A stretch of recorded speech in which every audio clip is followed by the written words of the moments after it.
The New York Knicks are currently one of the better teams in the Eastern Conference, and given their history, you know Knicks fans are ecstatic right now. They were deemed one of the most disappointing franchises ever by some, so to see them finally having a competitive roster is good for the entire NBA. The Knicks are 8th in win percentage, 14th in points per game, 13th in three-pointers made, 7th in free throws made, 3rd in rebounding, and 4th in turnovers created. So overall, they're a pretty well-balanced team. And speaking of their team, let's take a deep dive into each of their key impact players so we can get a better idea on why and how they're playing so well, starting with Jalen Brunson. Jalen's averaging 23 points, 3 rebounds, and 6 assists per game, while shooting 48% from the field, 83% from the free throw line, and 40% from 3 on 4.6 attempts per game. Those are really good numbers, but apparently not enough to be an all-star. Nonetheless, Brunson is definitely a quality all-star in our eyes. The way he's transformed the Knicks is incredible. Brunson leads the entire NBA in shots within 5 to 9 feet from the basket, shooting 40% on 4.4 attempts. This is because he has one of the deadliest floaters in the NBA. And that's despite being only about 6'2". He can still get inside the lane at will. It's so effective because he has so many variations of floaters that he uses. He can perform a footer off of 1 foot, 2 feet with either hand, and he likes to do some floaters while fading away from the rim. He's also a shifty ball handler, so when he beats a defender off the dribble, he's great at sealing the defender behind him before making an easy floater, which can sometimes result in an and-one situation. It's one of the major reasons he shoots about 6 free throws a game.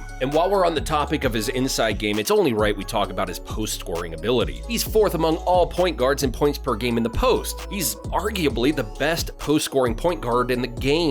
Luka Doncic, SGA, and maybe Russell Westbrook are the only point guards that compare to him. Brunson has exceptional footwork and patience, and he's a very tough guard. Although he only weighs about 190 pounds, he looks and plays bigger than that. He never shies away from contact, and he's a fierce competitor. As a playmaker, he's great in that category as well, and while he isn't as flashy or elite of a passer as players like Tyrese Halliburton or CP3, he's still just as good as those guys when it comes to decision making. He seems to always make the right decision. He's just a true leader on the court, and his unselfishness adds to his game. On the defensive end, while he's not a lockdown defender, he is solid, because like we mentioned earlier, he's a fierce competitor. He will fight, scratch, and claw on the defensive end, and he has no problem playing physical defense when it's needed. He's also 2nd in the NBA in contested three-pointers per game, and that just shows his level of hustle and grit. But now let's talk about his co-star, Julius Randle. And maybe co-star isn't quite right, maybe it's the other way around. Randle's averaging 25 points, 10.5 rebounds, and 4 assists per game while shooting 46% from the field, 34% from 3, and 75% from the free throw line. Not to mention, he's averaging nearly 27 points over his last 7 games while also shooting over 40% from 3. He's one of the most relentless and skilled forwards in the NBA. He lives on the interior and mid-range, and there aren't many players who can do what he does once he gets hot. Once he gets in that triple threat position, he gets very dangerous to guard, because like LeBron, he can play bully ball at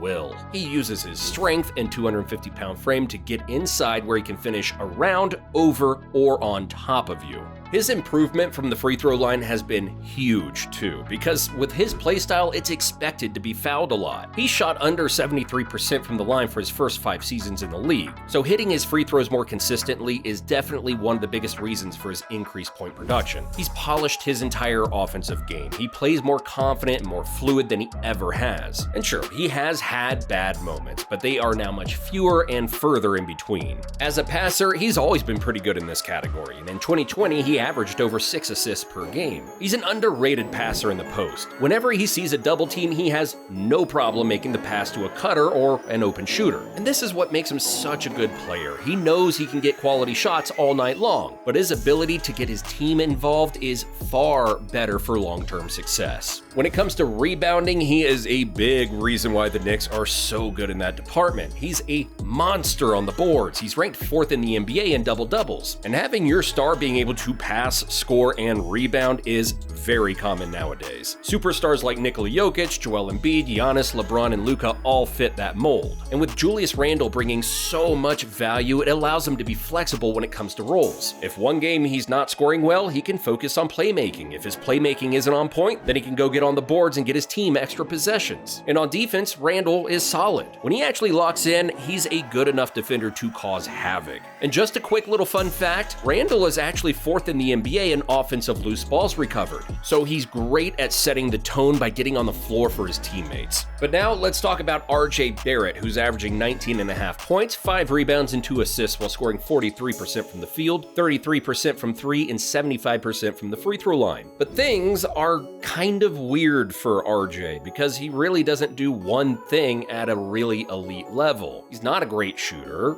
he's not a great passer, nor is he a great rebounder or defender. And we're not saying he's bad at all in any of those categories, just that he isn't elite in any of them. And since the Knicks traded for Josh Hart, who we'll talk about later, the Knicks have cut some of Barrett's minutes, because the only thing he's really good at is creating for himself. But they have Randle and Brunson, who both do that at a very high level as well, so that kinda leaves RJ in the middle. He's not really good enough yet as an all-around player to be a high-quality third option. But he's still really young, and his growth and development all depends on him getting better as a shooter.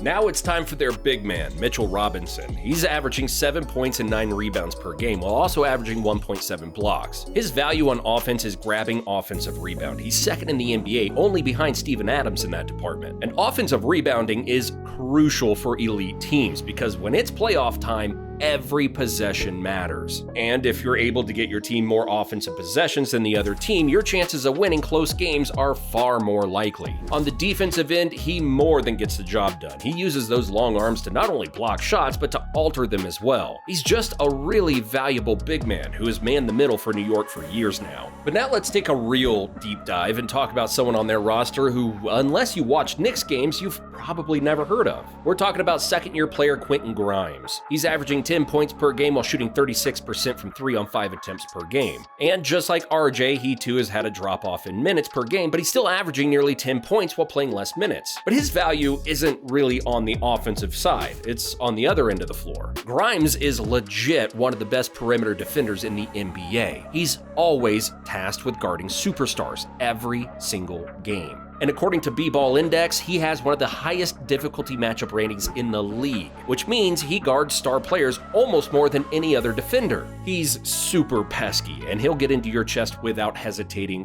one bit. He also has great lateral quickness and mobility that allows him to lock down even the best scorers. But he's not the only tough, pesky defender on their roster, because Josh Hart plays his heart out on that end as well. Pun very much intended.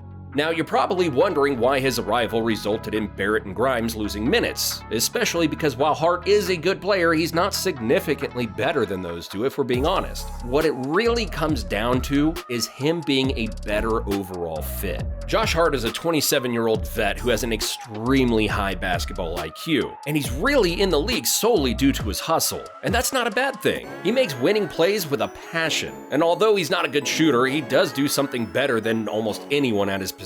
You see, 6'4" Hart is the best rebounding guard in the NBA, and it ain't even close. He's averaging 7.8 rebounds per game, which is second among point guards. And yes, Luka is averaging 8.8 rebounds, but most of those rebounds come from his teammates letting him get it so he can start the fast break. That's not a knock on Luka either. Just about every superstar does that. It's smart basketball. But for Hart, who is not a superstar, he has to work for every single rebound. He uses pure hustle and skill to pull boards down. He's second among all guards and wings in offensive rebounds, and Luka is nowhere to be found in this category. Luka obviously isn't a bad rebounder, but Hart is in a tier of his own among his peers. As for Obi Toppin and Emmanuel Quickley, they've been really solid off the bench this season, and although they aren't as good as some may have expected, they're still young and very raw. The more they're utilized, the more you can see just how good they are, especially Quickley. He's averaging over 16 points per game over his last 7 7 games. And then you have Miles McBride, who brings solid defense, Hartenstein, who gives you quality minutes, grabbing 6 rebounds in under 20 minutes, Jericho Sims, who brings the energy and intensity, and who could forget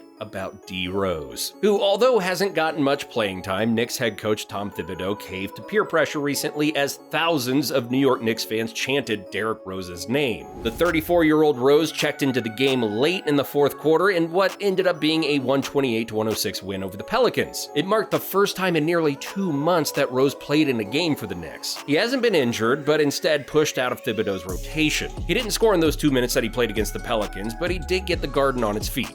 And surely that counts for something. All in all, the Knicks have a really solid roster, and they're only about 2 really good role players away from being a dangerous postseason team. And we'd say anyone facing them in a series might want to start taking the boys from the Big Apple a little more serious, or face an upset exit. But what do you think? Are the Knicks finally good again? Let us know in the comments down below. Thanks for watching, and we'll see you in the next one.